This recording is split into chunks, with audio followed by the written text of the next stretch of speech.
always say that being a barista is one of the easiest jobs in the world, that anyone could do it, and I don't think they could be more wrong about this. Today, I want to talk about my experience as being a barista in London. Just a little bit of background. I came to the UK to study at university, and once I finished university around 3 years ago, I moved to London. And I did think that I was going to get a full-time job almost immediately and just begin my career and be successful and earn money and live in a nice place. Just FYI, this is the type of place that I thought I was going to move into when I moved to London. I come from the countryside, okay? I don't know how the city works. Anyway, I moved to London, and spoiler alert, I didn't actually get a full-time job until 3 years after. Anyway, I did a lot of jobs that were to do with clothing. I worked at Abercrombie & Fitch, and then I worked in a Spanish restaurant, which I lasted about 2 weeks there. Then I moved to a cafe and only really managed to stay there because I had a massive crush on someone. I can't lie, to begin with, I actually really enjoyed it. I felt like a main character. I felt like I was Rachel Green, and I was just like, I'm gonna wear my cute outfits, and I'm gonna meet so many people, and I'm gonna make so many friends, and everyone's gonna wonder like, oh, who's that mysterious girl in the back of the bar? Wow. Until I realized just how unhealthy this type of job was for me, for many different reasons. People always say that being a barista is one of the easiest jobs in the world, that anyone could do it, and I don't think they could be more wrong about this. I mean, sure, once you learn how to make coffee, you learn how to make teas, you learn how to make coffee art, it's pretty smooth sailing. But no one talks about the emotional toll it has on you as a person and as a woman to work in this type of environment. So sure, that's why I enjoyed the first 2 weeks of working in a cafe, because I was feeling all of those positives. I was thinking, I get to drink all the coffee I want. Back then in that cafe, they also gave us food for free, which don't underestimate that ever, because lots of places don't give you free food. And yes, I did meet a lot of people. Lots of people were friendly, but I also was put at the till almost immediately after starting this job. We were meant to take it in turns as per who was on the till, who was on coffee, but it just didn't happen. And I stayed on the till for almost like 8-hour shifts, which is surreal. Imagine in real life talking to about 400 different people, clocking in all of their microaggressions. And as someone who's quite sensitive, I just think about how not natural that is to talk to so many people in one single day. The problem wasn't even about who the people were, but it's more about how they viewed me, and I could feel that, you know? Because we worked in an office building, there were loads of people that were working in offices, and I just could tell, you think you're better than me. You think I'm some like silly little girl who doesn't know enough to have another job. So you think that you can talk to me like I'm 12? No, God! No, God, please, no! No! No!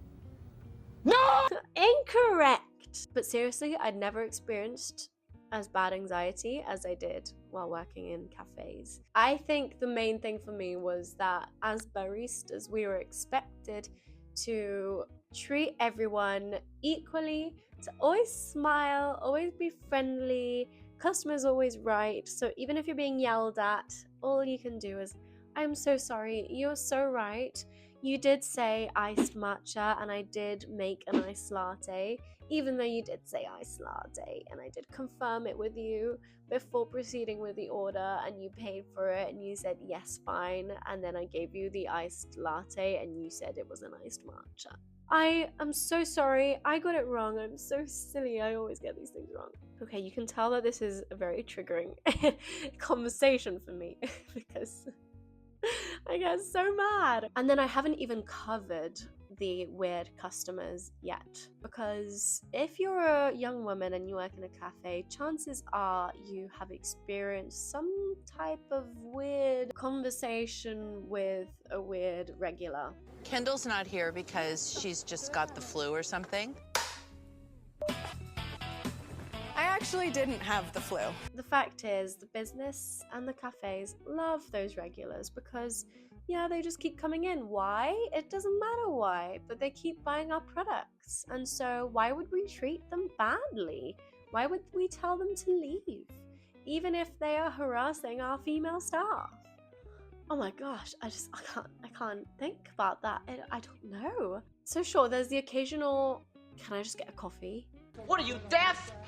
Can I get a little coffee, please? If they dare to say, can I? Can we get some cappuccino over here? And there's the occasional really rude person and dismissive, and they don't even look at you most of the time. They're just on their phones. But the thing that had most of a toll on me was having to act nice and act like I didn't have real-time emotions and reactions to the people that were being inappropriate towards me or my female colleagues. We have Earl Grey, English breakfast, cinnamon stick, chamomile, mint medley, blackberry, and oh wait, there's one more, lemon soother. And this is the toughest thing about this industry, is the emotional aspect, plus also the physical for me, to be honest. I struggled a lot just because of my own health and my own issues to stand for 8 or more hours a day. Sometimes I did a 10-hour shift, surreal, but I would struggle a lot. And one might think, why would you struggle just standing in the same spot for 10 hours? Because you're not used to doing that. You generally, when there's quiet periods, you take a seat, you have a coffee, you have a 5-minute break. But no, you can't do that when you're working in a cafe. If there's a rush, there's a rush. If there's a customer, the customer comes first, not your break. You need the toilet, doesn't matter. You're gonna have to keep serving these people until the queue is finished. And yes, it does look like there's about 30 people in the queue. What you gonna do? How could anyone wait more than 2 minutes for a coffee? Oh, you're just kidding me. We need to give them all a refund. It's ridiculous. I get so passive aggressive when I'm talking about this. Oh my god.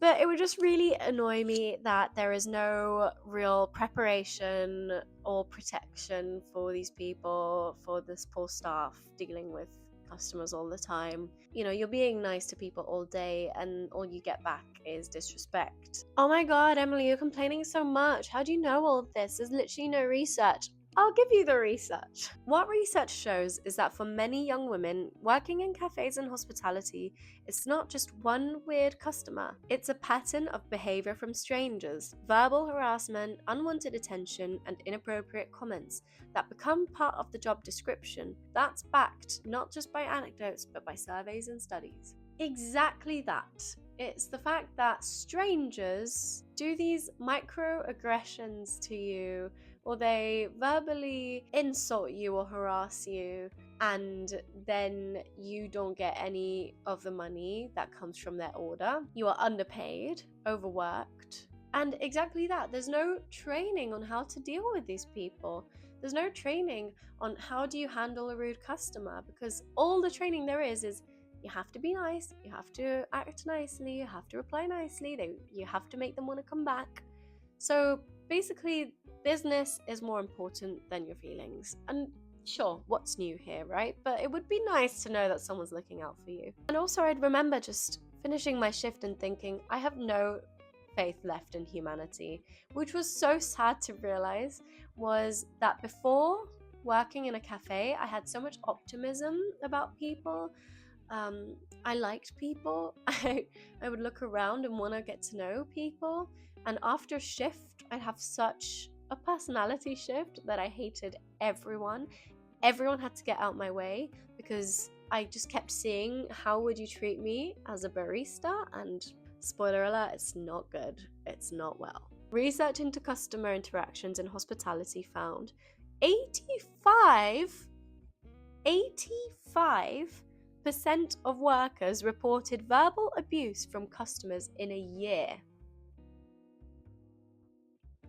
In a year. 64% reported incident of sexual harassment. 64% of workers in the hospitality industry have experienced sexual harassment. 76% said customers were the ones responsible for abusive behavior. Isn't that just great? Recent research shows that about 53% of hospitality jobs are paid below the real minimum wage, the highest rate of low pay across any sector. Isn't this just lovely? Because you either have an opening shift where you have to wake up at 5 a.m. or you have a closing shift where you have to go to bed at 9 because you're so tired right after your shift. So you have no time for hobbies, no money to hang out with friends, no time to hang out with friends. So what is the deal here? What are you getting out of it? A 2024 survey found 76% of hospitality workers, including cafes and bar teams, reported mental health challenges in their careers. That is 76%, up from 56% in 2018. So there's something here, I think, about the quality of life that we're living, the amount we can get for the money that we're earning, and the jobs that we're actually doing. I think the fact that you can barely get 2 coffees for an hour work is, just saying it is surreal. I also want to say that I know that this is a very negative outlook on it, and yeah, because I've generally had a negative experience of it, but I do know people and I do know businesses that actually care for their staff.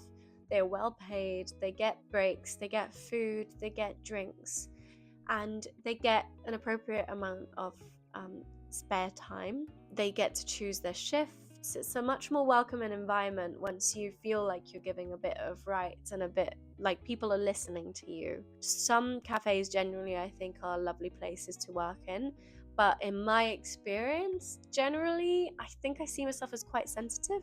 It's just something that I couldn't really go ahead with much longer. Rachel, sweetheart, you're a terrible, terrible waitress. The emotional toll it had on me was too big. I was exhausted, and every time I was just dreading to go. And really, I'm just sharing this experience just in case there's any of you who have worked in cafes or are working in cafes and you don't know where your anxiety is coming from because everyone's telling you, well, you don't have to do this, or well, this isn't a difficult job. Trust me, it is. And you are doing great. And one day you'll be able to work in a place that values you and truly gets your needs, and where your needs will come first. I believe that. Okay, well, hopefully this video recorded. If not, you will not be seeing it on YouTube. And I hope you enjoyed this video, and let me know what you'd like me to talk about next time. Whether you have any ideas or any thoughts you've had recently, I would love to discuss that in the comments. And please don't forget to like and subscribe this video. It would really help a lot, especially as I'm trying to make this more of a thing for myself. So that would generally mean very much to me. And I hope you've also ignored these weird... I've just realized I've been doing this with my hands the whole time. So yeah, I hope you've managed to not focus on that. I'll speak to you soon, and I hope you have a lovely weekend. Bye!